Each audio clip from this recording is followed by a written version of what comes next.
नमस्कार, स्वागत है आपका। आपके साथ मैं दीपेश परगले। देश का नंबर 1 चैनल रिपब्लिक भारत देख रहे हैं आप, जहां दिन भर तमाम बड़ी खबरों से आपको रूबरू करवाएंगे। मेरे साथ मेरी सहयोगी अंजलि भी मौजूद रहने वाली है। इस वक्त सबसे पहले सबसे बड़ी खबर का रुख कर लेते हैं और बात करते हैं घाटी से मिल रही बड़ी खबर की, जहां सर्च ऑपरेशन तेज कर दिया गया। क्या आपको बता दें कि जम्मू कश्मीर के पुंछ में आतंकी हमला हुआ और आतंकी हमले में वायुसेना का एक जवान शहीद हुआ है। हमले में 4 जवान घायल हैं, जिनका इलाज जारी है। आपको बता दें, वायुसेना के काफिले पर आतंकियों ने घात लगाकर हमला किया। इसके बाद सेना के जवानों ने पूरे इलाके को घेर लिया है और सुरनकोट इलाके में सर्च ऑपरेशन जारी है। आपको जानकारी दें कि जैसे कि इस हमले की जानकारी मिली, अलग अलग सुरक्षा बल मौके पर पहुंचे और पूरे इलाके को घेर कर सर्च ऑपरेशन चलाया जा रहा है। तो सर्च ऑपरेशन चलाया जा रहा है। गुरसिमरन हमारे साथ जुड़ चुके हैं पुंछ से। गुरसिमरन, अभी तक की क्या जानकारी मिल रही है? क्या कुछ अपडेट मिली है अभी तक आतंकियों के बारे में? देखिए, इस वक्त जो है ऑपरेशन अपने अग्रिम स्टेज पर पहुंच चुका है। सुरक्षा बल उस इलाके में पहुंच गए हैं जहां आतंकियों के छिपे होने की आशंका है। हम इस वक्त सुरनकोट में मौजूद हैं और आप देखेंगे कि किस तरह से पूरे इलाके को, घने जंगलों के इलाके को भारतीय सुरक्षा बलों ने घेर लिया है। जहां भारतीय सेना, जम्मू कश्मीर पुलिस और सीआरपीएफ लगातार पूरे इलाके पर नजर बनाए हुए है। सरजीवन आपको विजुअल सिखा रहे हैं कि किस तरह से जम्मू कश्मीर पुलिस और भारतीय सेना हर एक इलाके में चप्पे चप्पे को खंगाल रही है। इससे पहले हमने आपको विजुअल सिखाए थे कि पूरे इलाके को क्लियर किया जा रहा है। कितना घना इलाका है, ये तस्वीरें मैं सरजीवन से कहूंगा आपको दिखाएं। बीच में कुछ रिहायशी घर भी हैं, लेकिन इलाका अमूमन तौर पर ये, क्योंकि जो जड़ा वाली गली के आसपास का इलाका है, काफी घना इलाका है। जो और सबसे बात इंपॉर्टेंट की जाए शास्तार इलाके की, जो यहां से चंद मीटर की दूरी पर है, तो वो इलाका एक तरफ जहां घने जंगल पाकिस्तान वाली सरहद पर लेकर जाते हैं, वही दूसरी तरफ इलाके की बात की जाए तो घने जंगल और घने पेड़ जो है वो सुरनकोट के अंदरूनी इलाके में ले जाते हैं, जिसका फायदा ये लश्कर के 4 आतंकी, जिन्होंने कि कल देर शाम 5:30 बजे भारतीय वायुसेना के जवानों को निशाना बनाया, वो कर रहे हैं। लगातार ये जो आप पूरी स्ट्रेच यहां पर देख रहे हैं, इसी के बीच आतंकी घूम रहे हैं। आतंकियों को अब मार मिटाने के लिए जम्मू कश्मीर पुलिस ने पूरे इलाके में सीआरपीएफ और भारतीय सेना के साथ मिलकर बड़े पैमाने पर आतंक विरोधी अभियान चलाया है। कोशिश ये है कि जल्द से जल्द आतंकियों को मार गिराया जा सके। ये जो घने जंगल आप देख रहे हैं, यहां 2021 के अक्टूबर में भी बड़ा आतंकी हमला हुआ था, जब भारतीय सेना के 5 जवान, जिनमें कि एक जेसीओ भी शामिल था, उन्हें जो है आतंकियों की तरफ से निशाना बनाया गया था। 5 शहादतें हुई थी। उसके बाद 2023 के 20 अप्रैल में भी 5 शहादतें इसी इलाके में हुई हैं, जब भारतीय सेना की कॉन्वॉय को एम्बुश किया गया था। और इस बार घात लगाकर भारतीय वायुसेना की कॉन्वॉय को निशाना बनाया गया है, जो बताता है कि आतंकी किस तरह से अब जो है प्लान्ड अटैक कर रहे हैं। बिल्कुल प्लान्ड वे में अटैक जो है वो आतंकी कर रखे हैं और अब उसके बाद सर्च ऑपरेशन भी तेज होता हुआ नजर आ रहा है। फिलहाल बहुत बहुत शुक्रिया गुरसिमरन इस तमाम जानकारी के लिए। जम्मू कश्मीर के पुंछ में सुरनकोट इलाके में घात लगाकर एयरफोर्स के काफिले पर आतंकियों ने हमला किया। इस आतंकी हमले में 1 जवान शहीद हो गया, वहीं 4 जवान घायल बताए जा रहे हैं। काफिले में शामिल 2 वाहनों में से एक को आतंकियों ने निशाना बनाकर अंधाधुंध गोलाबारी की। उसी से जुड़ी हुई एक रिपोर्ट आप तक पहुंचाते हैं।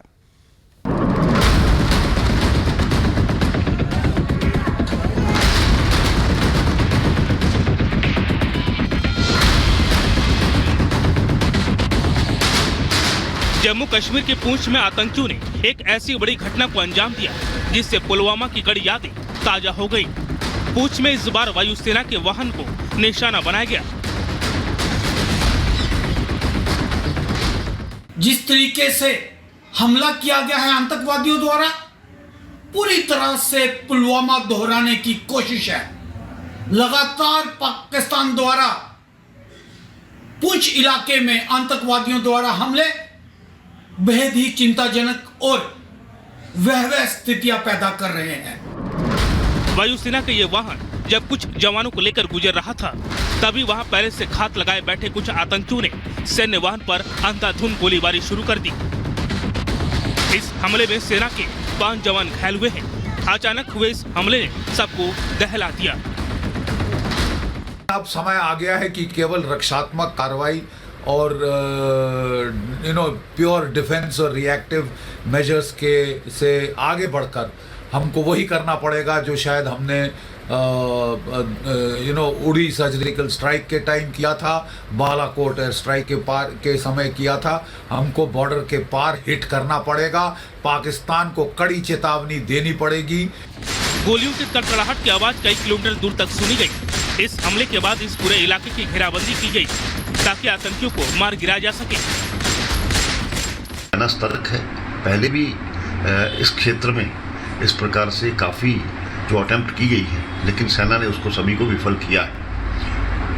अभी पूरी जानकारी के बाद ही कुछ कहा जा सकता है, लेकिन सेना की घेरेबंदी जो हुई है उससे उन लोगों को जल्द पता लगा करके उनको न्यूट्रलाइज किया जाएगा। दरअसल वायु का एक वाहन पूंछ के सनाई गांव की तरफ जा रहा था। रास्ते में घात लगाए बैठे आतंकियों की तरफ से वाहन पर फायरिंग शुरू कर दी गई।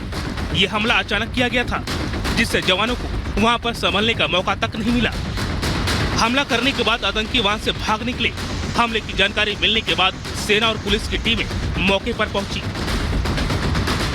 जो सर्चेज जो है वहाँ के जंगलों के अंदर वो जारी है। हमारे जो आर्मी और बाकी सिक्योरिटी फोर्सेस हैं वो लगे हुए हैं और जल्दी ये जो टेररिस्ट है ये धर पकड़ करके इनको एलिमिनेट किया जाएगा। और ये जो चीज है पाकिस्तान को इसका खमियाजा जरूर भुगतना पड़ेगा, क्योंकि लोग जो हैं अब ये टेररिज्म के खिलाफ खड़े हुए हैं। जहां ये टेररिस्ट क्योंकि उन घने जंगलों के अंदर जाके छुपे हुए हैं, उनको भी मारने का, उनको धर पकड़ करने का कार्रवाई चल रही है। घटना के तुरंत बाद राष्ट्रीय राइफल की टीम ने इलाके को घेर लिया और तलाशी अभियान शुरू कर दिया। बताया जा रहा है कि हमले के तुरंत बाद आतंकी जंगल की तरफ भाग निकले थे। आतंकियों को पकड़ने के लिए अतिरिक्त टीमों को लगाया गया। एक इंडियन एयरफोर्स के कारवां पे हमला हुआ है। ये एक निंदनीय और बहुत ही कावड़ली अटैक है। भारतीय वायुसेना ऐसे अटैक का सही जवाब देने के लिए पूरी तरह सक्षम है। ये सिक्योरिटी कंसर्न तो है और ऐसा लगता है कि जो ऑनगोइंग डेमोक्रेटिक प्रोसेस है इसको डिस्टर्ब करने की कोशिश की जा रही है और भारतीय वायुसेना पूरी तरह सक्षम है। अभी तक किसी भी आतंकी संगठन ने हमले की जिम्मेदारी नहीं ली है। आपको बता दें कि पिछले महीने सेना के वाहन पर आतंकियों ने ग्रेनेड से हमला किया था, जिसमें कई जवान शहीद हुए थे। सुरक्षा बलों ने आतंकियों को पकड़ने के लिए इलाके में नाकाबंदी कर दी। पिछले साल सेना पर सिलसिलेवार आतंकी हमलों का गवाह रहे इस इलाके में इस साल सेना के जवानों पर यह पहला बड़ा हमला है। हमले के बाद वाहन की विंडो स्क्रीन पर कम से कम 1 दर्जन गोलियों के छेद नजर आए। Bureau report, Republic Bharat.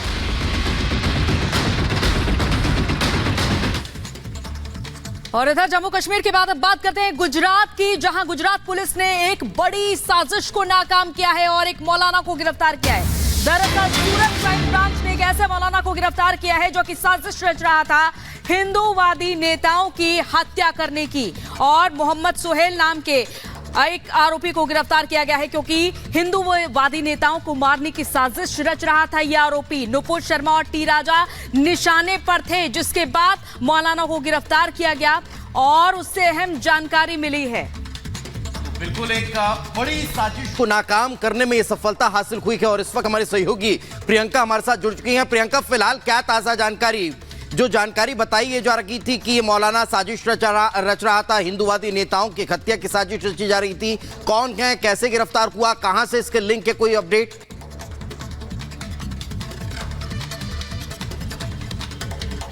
जी बिल्कुल, हम आपको बता दें, हमारे दर्शकों को भी बता दें किस तरह से ये जो मौलवी है जिसको अरेस्ट किया गया है वो सूरत शहर के अंदर ही वहाँ पे रहता था और वहीं पे कई सारे जो दरगाह है वहाँ पे इस्लामिक स्टडीज़ जो है स्टूडेंट्स को वो सिखाता था। ऑन पेपर उसका ये काम था, पर हमने जब देखा है कि जो सूरत पुलिस की जो इन्वेस्टिगेशन की गई है और जिस तरह से उन्होंने पूरा इन्वेस्टिगेशन किया है और सारे जो एविडेंसेस सामने आए हैं, उन्होंने ये कहा है कि डिजिटल एविडेंसेस से भी पता चलता है कि एक बहुत बड़ा एक पूरा कंस्पिरेसी नेटवर्क है, पूरा एक नेटवर्क है टू टारगेट जो हिंदू लीडर्स हैं उनको टारगेट करने के लिए।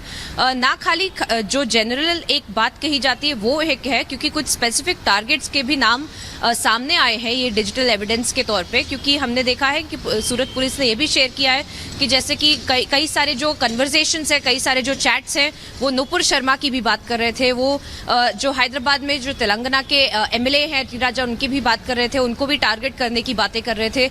तो ये सारी चीजें सामने आई है जिससे पता चलता है कि एक पूरी कंस्पिरेसी जरूर है, एक षड्यंत्र जरूर है जिसके ऊपर एक इन्वेस्टिगेशन की जा रही है सूरत पुलिस की तरफ से। और हालांकि मेन पार्ट जो आके निकल कर बाहर आया है वो है जो चैट्स आए हैं और जो डिजिटल एविडेंस आया है उसके ऊपर।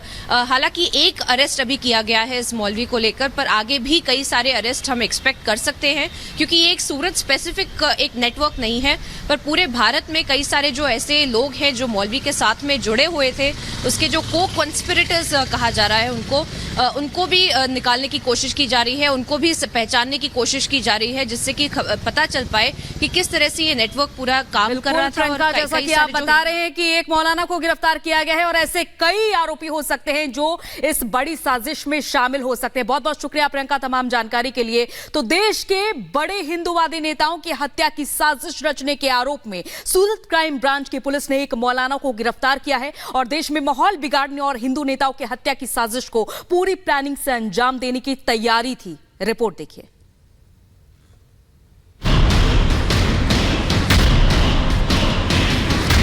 नापाक तार मौलवी गिरफ्तार। कूट कूट कर भरी है कट्टरता।